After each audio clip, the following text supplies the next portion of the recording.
Hello students, welcome to my dental inside YouTube channel. So now हम अब gypsum का part 2 को start करते हैं। इसके अंदर इन्होंने manipulation and setting characteristics of gypsum product बताया हुआ है। अब ये जो पूरी हेडिंग है ना, ये आपकी रेक्टिफिकेशन है कि आपको वर्किंग टाइम का पता होना चाहिए कितना होता है, सेटिंग टाइम का पता होना चाहिए कितना होता है। तो इसको स्टार्ट करते हैं और इसको ज़्यादातर चीज़ें आपको याद करनी है, ठीक है। अच्छा, plaster and stone powder are mixed with water to produce a workable mix. कि हमें पता है जो प्लास्टर था, डेंटल प्लास्टर, वो भी पाउडर होता है, और जो डेंटल स्टोन होता है वो भी पाउडर होता है। इन दोनों को हम वाटर के साथ मिक्स करते हैं तो हमारे पास क्या होता है, इसकी जो कॉम्पोजिशन बनती है और हम इसको मैनिपुलेट करना शुरू कर देते हैं। अच्छा, although a ratio of only 0.186 is required to satisfy the reaction. इसका मतलब क्या है?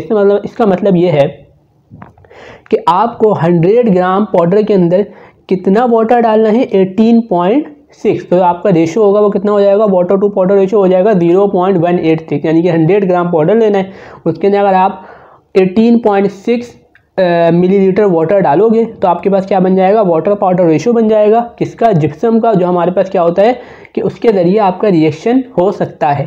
But dental stone a ratio of about 0.3 is required to produce a workable mix, where the dental plaster 0.55 water to powder ratio is required। 0.3 का मतलब ये हुआ कि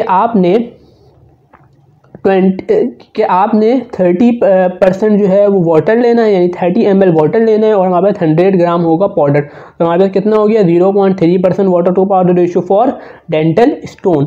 और डेंटल प्लास्टर के लिए कितना है भाई वाटर है? डेंटल प्लास्टर के लिए हमारे पास है 0.55, यानी कि हमारे पास 55 ml जो है वाटर होगा, और डेंटल प्लास्टर कितना होगा, 100 ग्राम होगा। तो हमारे पास वाटर टू पाउडर रेशियो उसका है 0.55। तो आपको ये तीनों की तीनों याद होने चाहिए। नीचे एक चार्ट बना हुआ है, उसके जरिए भी इसको देख लेते हैं। टेबल 3.1 के ऊपर आओ तो water to powder ratio for gypsum model and die material. सबसे पहले इन्होंने प्लास्टर का लिखा हुआ है कितना वाटर लेना है, 50 to 60 ml। पाउडर कितना लेना है, 100 ग्राम। तो वाटर टू पाउडर रेशियो कितना हो गया, 0.55। स्टोन का भी ऐसी है, और थ्योरेटिकल जो रेशियो है वो भी है। तो आपको ये तीनों रेशियो जो है वाटर टू वाटर रेशियो, ये आपको याद होने चाहिए। एमसीक्यू में आते हैं, रेक्टिफिकेशन है, ठीक है। अच्छा, इसके बाद ये बात कर रहे हैं, the excess water is absorb by the porosities of the plaster particle. Considerable quantity of air may be incorporated during mixing and this may lead to the porosity. बात करेंगे पोरोसिटी किस वजह से आती है कि जब ज़्यादा वाटर लोगे तो हमारे पास प्लास्टर के अंदर जो है वो पोरोसिटी आ जाती है, एयर पोरोसिटी भी आती है, ठीक है। अच्छा, एक और चीज़ है जो आपके एमसीक्यूज में आती है, और वाइवा के अंदर भी टीचर पूछते हैं कि आपके अंदर जो पोरस पार्टिकल आ रहे हैं, जो पोरोसिटी आ रही है, वो आप किस तरीके से रिड्यूस करोगे। तो जब हम मोल्ड के अंदर डेंटल प्लास्टर को डालते हैं तो हम क्या करते हैं, उसको वाइब्रेट करते हैं। आइदर वाइब्रेटर के ऊपर करेंगे, जहाँ पर आप उसको टेबल के ऊपर टैप करते हो तो आपके पास जितने भी एयर बबल्स होते हैं, जो हमारे पास एयर पोरोसिटीज आ रही होती हैं, वो ख़त्म हो जाती हैं। तो आप ये देखो, यहाँ पे लिखा हुआ है, air porosity may be reduced either by vibrating the mix of plaster or stone in order to bring air bubble to the surface, or mixing by material mechanically under vacuum or both। यानी कि आप उसको mechanically भी कर सकते हो और vibrator के ऊपर भी टैप कर सकते हो। इसके जरिए क्या रिमूव हो जाएगा, एयर पोरोसिटी रिमूव हो जाएगी, ठीक है। अच्छा, नेक्स्ट के ऊपर आते हैं कि फ्लूइडिटी ऑफ डेंटल जिप्सम बहुत इंपॉर्टेंट होती है, कि डेंटल जो जिप्सम है वो कितना फ्लूइड है। फ्लूइडिटी जो होती है वो इम्पॉर्टेंट है जिप्सम के अंदर। अब आपके अंदर आपके जो इस जिप्सम में कुछ टेस्ट होते हैं फ्लूइडिटी को टेस्ट करने के लिए। तो जो टाइप 1 और टाइप 2 मटेरियल जिप्सम होते हैं, हमने क्या पढ़ा था पार्ट 1 के अंदर, जिप्सम की 5 टाइप्स पढ़ी थी, type 1, type 2, type 3, type 4, type 5। जो टाइप 1 और टाइप 2 था वो था क्या, डेंटल प्लास्टर। तो ये डेंटल प्लास्टर को जो टेस्ट करने के लिए होते हैं उनको हम कहते हैं स्लम्प टेस्ट।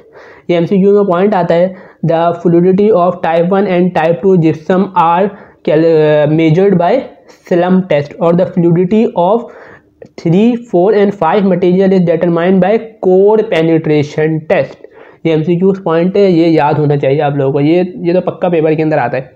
टाइप 1 और टाइप 2 किससे मेजर करते हैं, स्लम्प टेस्ट से। टाइप 3, टाइप 4, टाइप 5 किससे करते हैं, कोर पेनिट्रेशन टेस्ट से।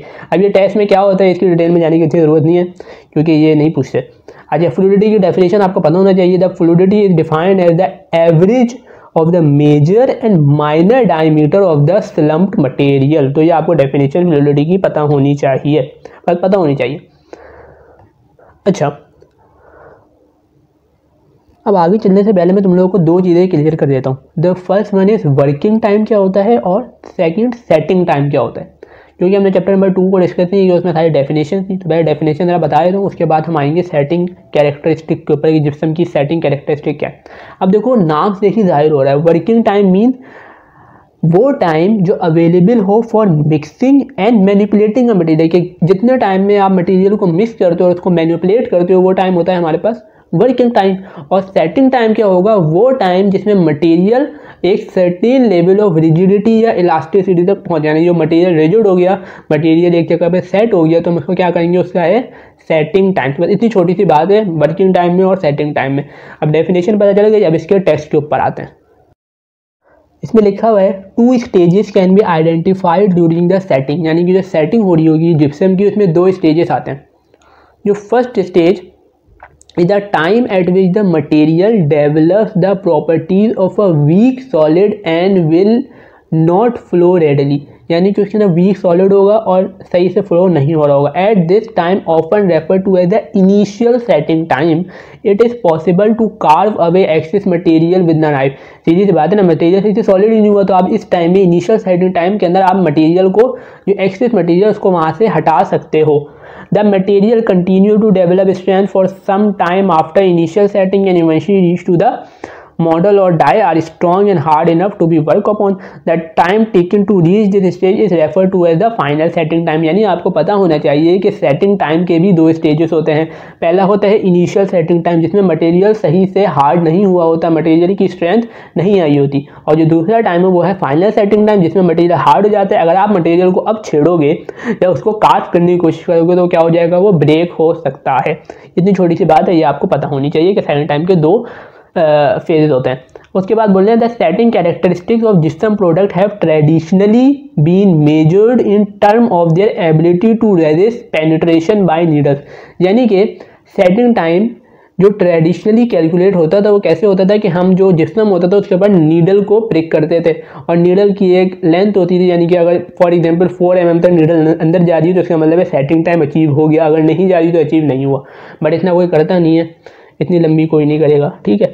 बट आपको ये थोड़ा सा पता होना चाहिए कि ट्रेडिशनली क्या होता था। उसके लिए कौन सा एक टेस्ट भी है जो यूज़ होता है, इसे हम कहते हैं wicket needle for judging setting time. यहाँ पे लिखा हुआ, ये इंपॉर्टेंट टेस्ट है, ये हमारे पास MCQs में आता है कि कौन सा टेस्ट हमारे पास जिप्सम की सेटिंग टाइम को कैलकुलेट करने के लिए यूज़ होता है, वो है विकेट नीडल टेस्ट, ठीक है।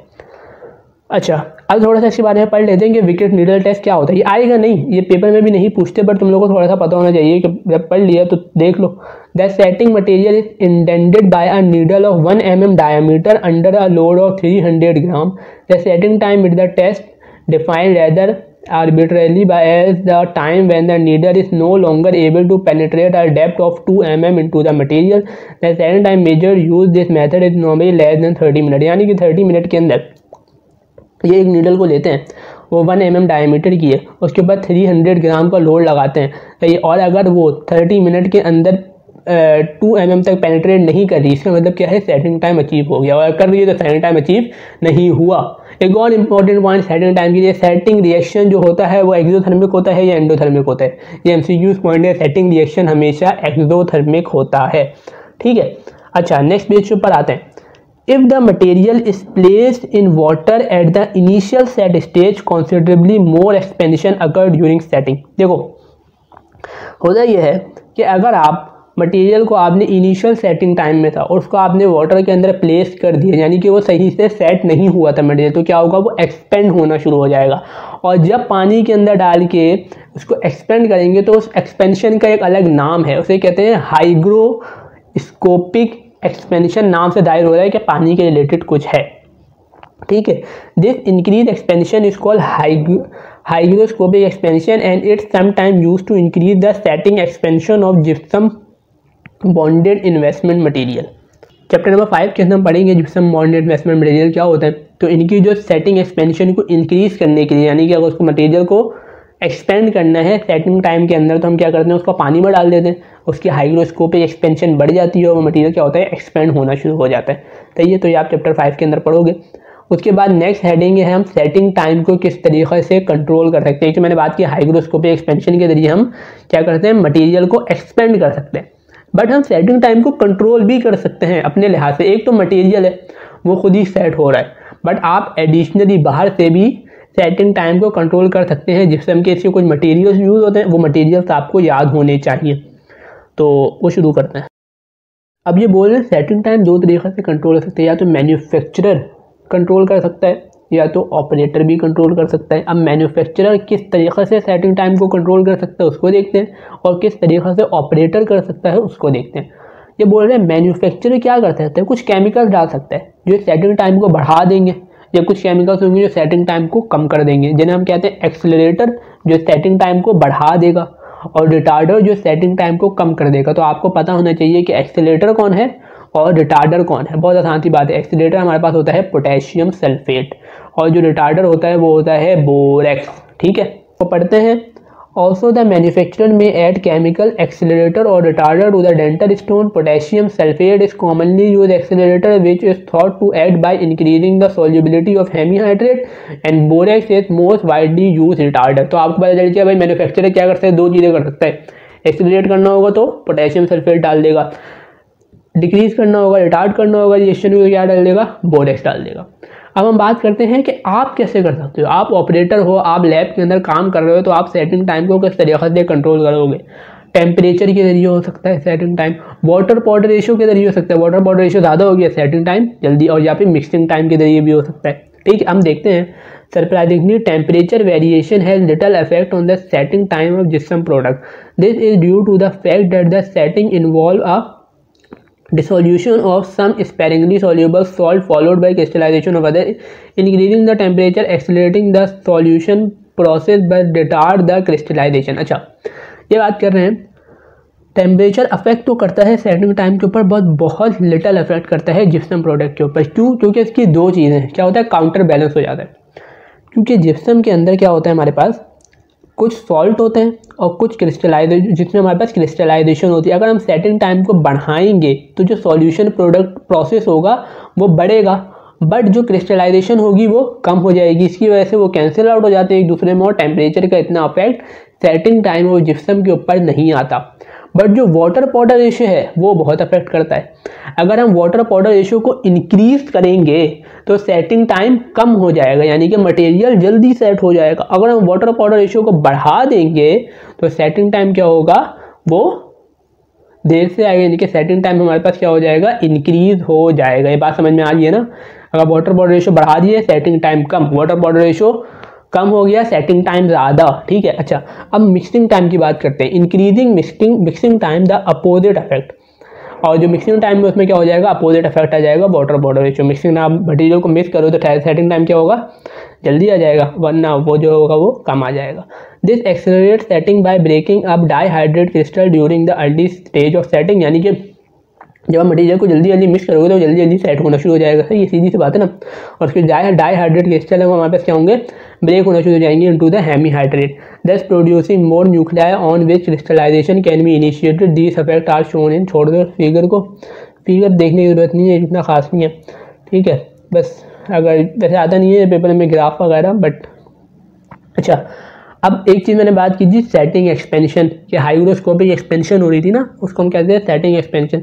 तो सेटिंग एक्सपेंशन को कंट्रोल करने के लिए हम कुछ एंटी एक्सपेंशन एजेंट भी दे सकते हैं। अब वो क्या दे सकते हैं उनकी डिटेल में जाने की ज़रूरत नहीं है, वो यहाँ पे उन्होंने लिखा हुआ भी नहीं है।